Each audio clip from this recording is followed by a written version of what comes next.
Yeah, so I'm called Prem. Yeah, I was part of the vegan movement for 15 years.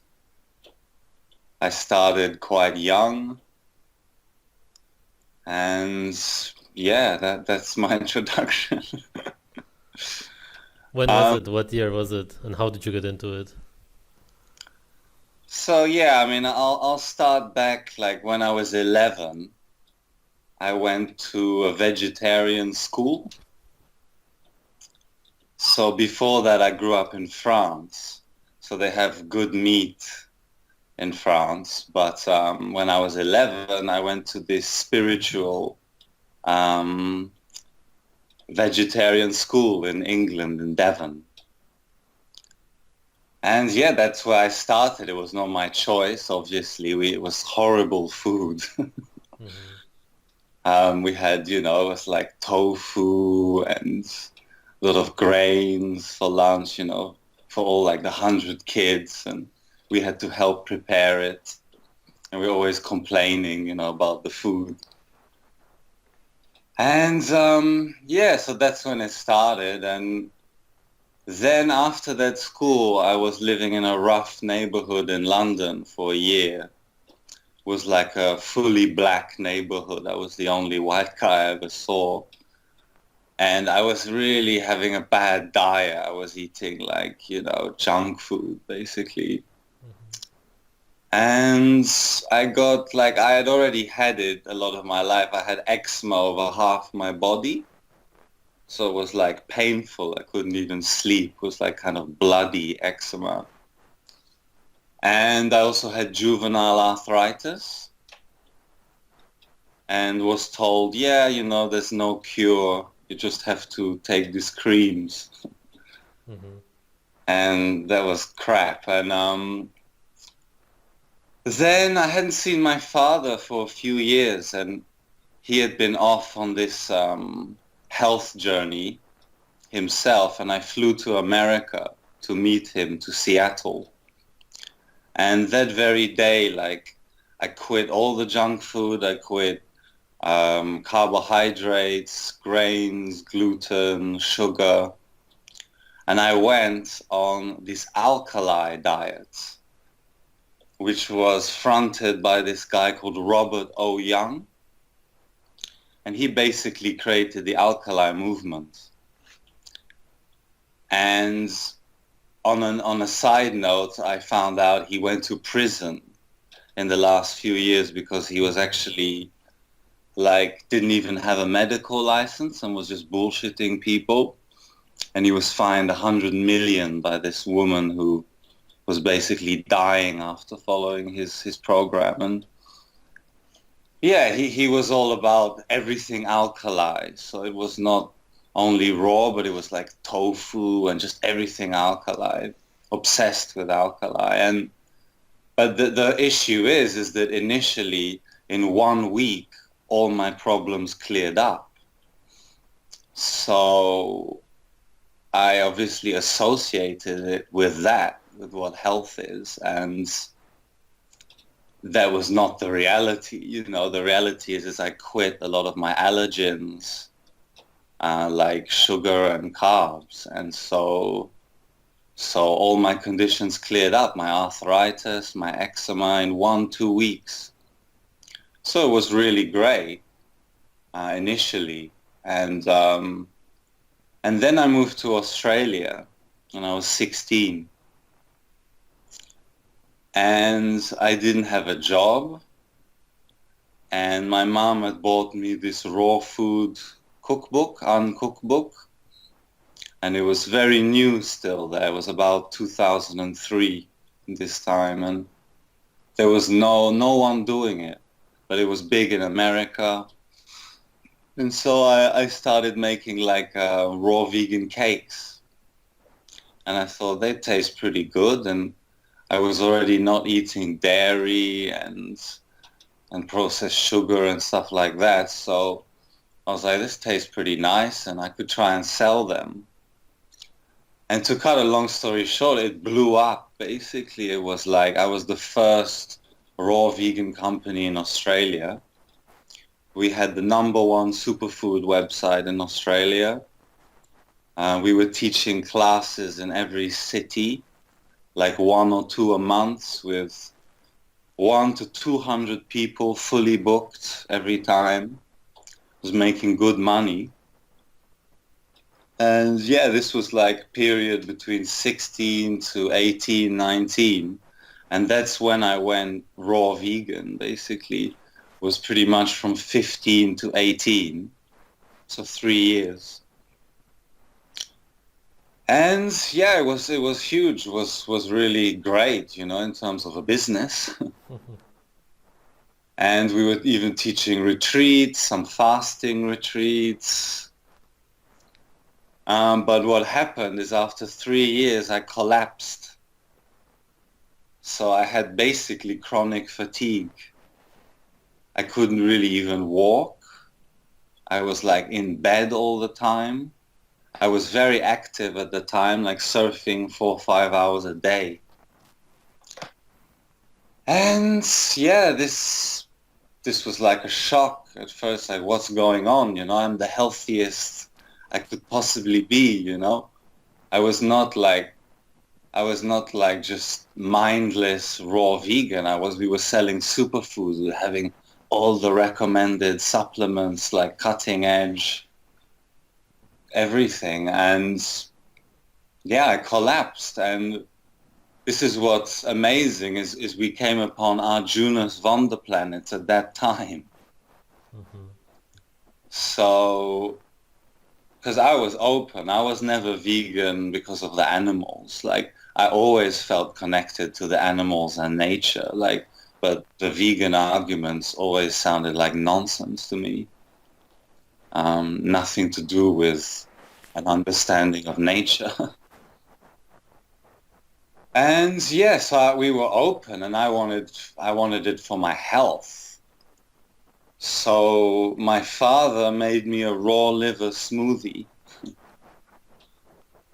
and instantly I felt better. And I tried everything before that, all the superfoods we were trying. Maybe it's more spirulina or chlorella, but instantly I woke up. I can stand up, have energy again. And yeah, that was that, except we still got a raw vegan company that's growing and growing, and somehow I didn't get the message in that time. That's what blows my mind is it took me I'm 31 now, so it took me like another 12, 13 years to really understand that it was the meat I needed. I just somehow thought, I don't know, and went to maybe eggs again and dairy, but kind of didn't really go on with the meat. And yeah, I mean, I carried on the business, but I didn't have a visa in Australia anyway, so I kept having to go back to the UK. And I remember this one time when I had to go back to the UK, and I was asked to teach a raw vegan talk, just to give a talk at this big event, very popular, like psytrance event.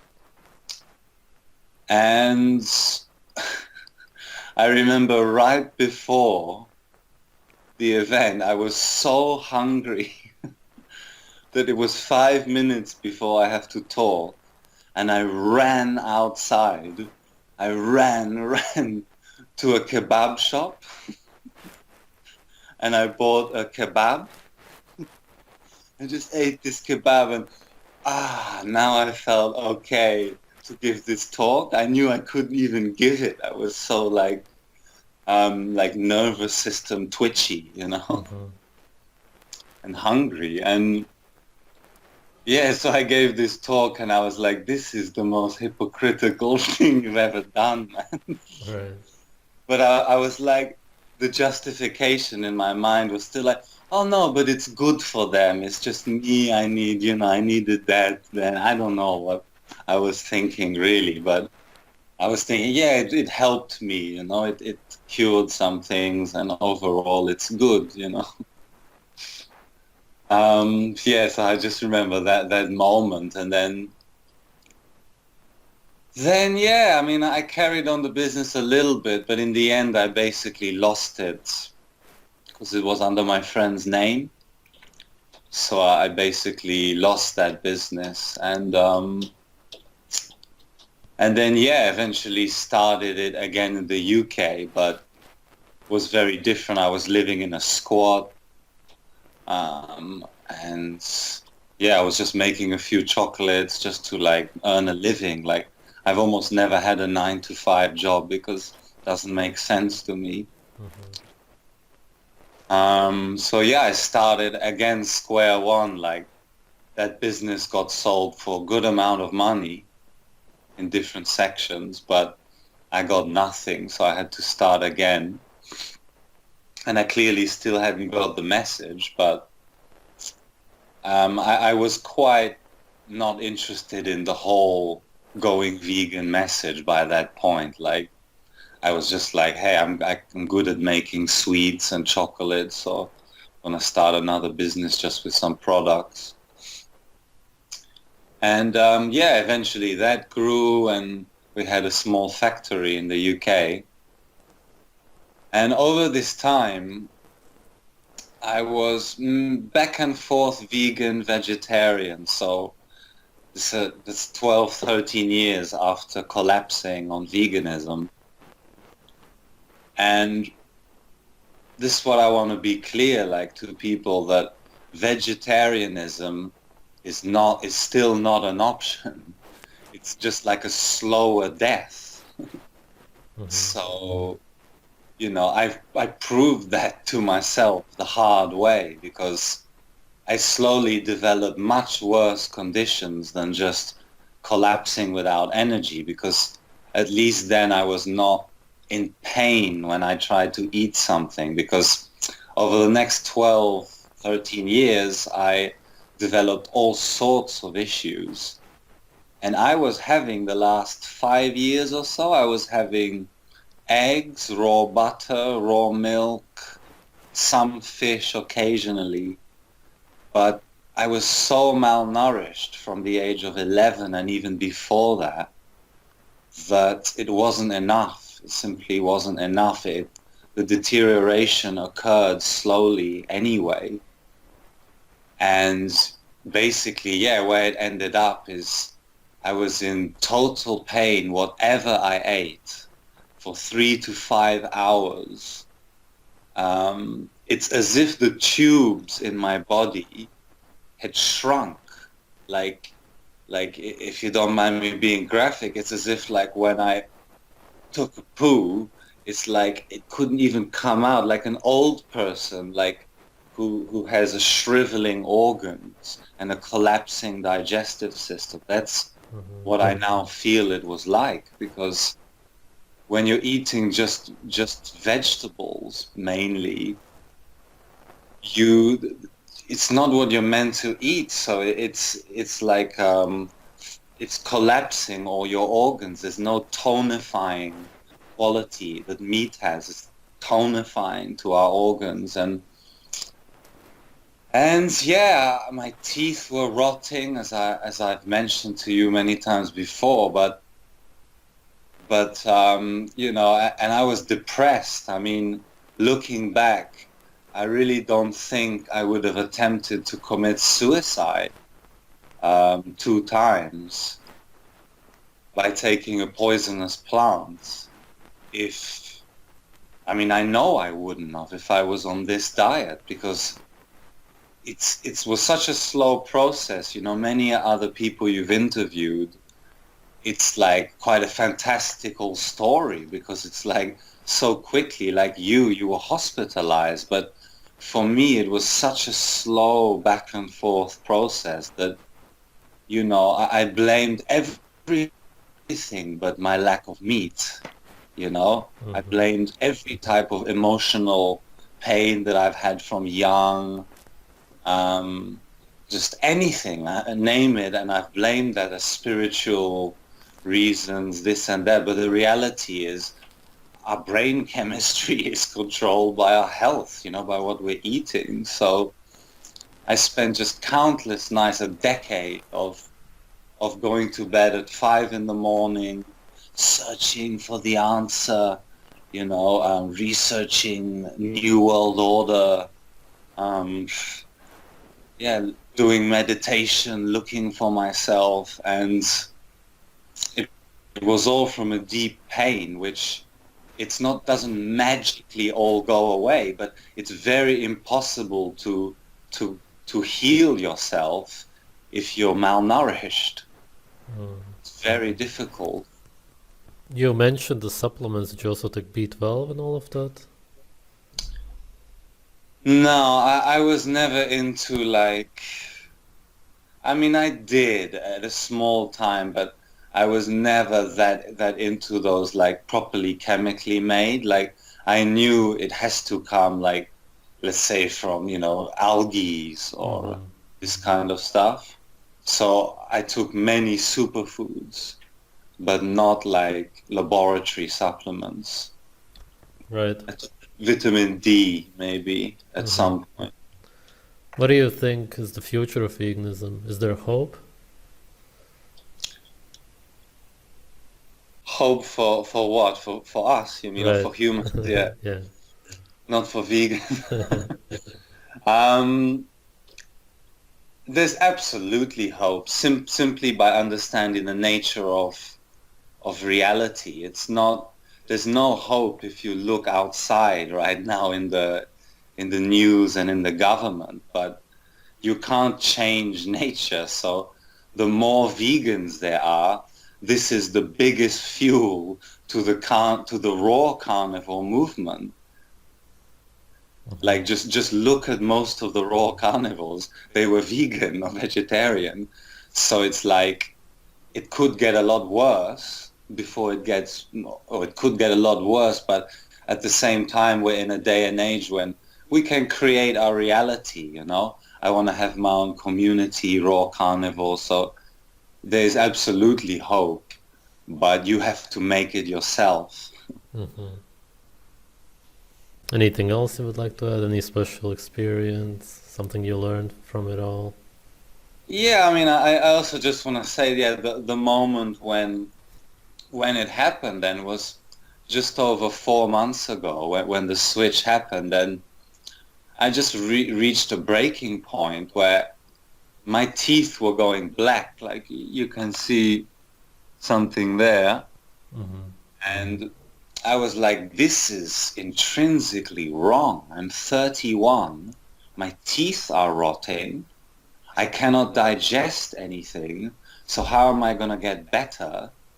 And I broke down in tears and I was like praying to life, to myself. And I find whenever you face something and really ask the question or just face it, then you get an answer if you're truly open. And the next day, I saw a comparison of the digestive systems, and that's what triggered it. And then I found your videos, and you reminded me of Arjuna's and that whole thing. So, yeah, I mean, I just wanted to mention that point. And yeah, I mean, yeah, it's really crazy. It's really crazy. I do hope, obviously, that people listen to this and all the info that we're giving because it's real, man. Like we really can save lives. I mean, it's not some like evangelical mission, but it's the reality. Mm-hmm. And yeah, I mean, I'm sure there's so many other stories, in 15 years, there's so many things. But yeah, I mean, like addictions, even for me, I'm a very addictive personality. And I realized a few years ago that like I can't just keep fighting. I'm fighting these addictions all my life, like weed and sugar. Because like, so back when I was raw vegan, yeah, I was not smoking all that stuff, but till 5 in the morning, I would binge on like, dried fruit and raw chocolate. And I was like, man, I'm a drug addict. Like, it was not normal. I was searching for nutrition. Mm-hmm. And yeah, and then I've carried on having different addictions. Food was not that so much because I couldn't eat.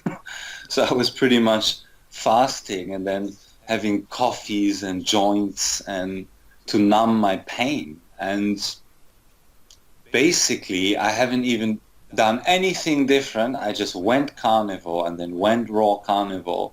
And without thinking about it, many addictions have stopped. Like, I don't eat carbs or sugar anymore, and I was never able to stick to that. Like, I did cleanses and stuff in the past, but then it would come back very quickly. Mhm. And so, yeah, I just want to say as well, so for addictions, it's a lot to do with nutrition. You're searching for nourishment and searching for numbing of yourself. Mm. And yeah, so even weed, I stopped quite easily. That's the first time in my life. And yeah, I'm still smoking tobacco, but I have quite a trust now that it's like I have more and more strength, you know, and personal respect. So it's like, yeah, my whole life has changed in 4 months, you know, inner and outer. It's like so much more active. I was staying inside my house, not meeting my friends, like, because I was like in a shitty mood all the time. Mm. It's very deep, you know, so you think you're a recluse, like a loner type of person. It's like, no, no, naturally, in my opinion, that doesn't exist. Like this causes different personalities, but a complete recluse, like who doesn't want to see people, that doesn't exist naturally. It's actually like their health. All right, that's it. Yeah, if you got other Nah, man, questions, that sums it up. Yeah, thanks for sharing, man. cool, bro.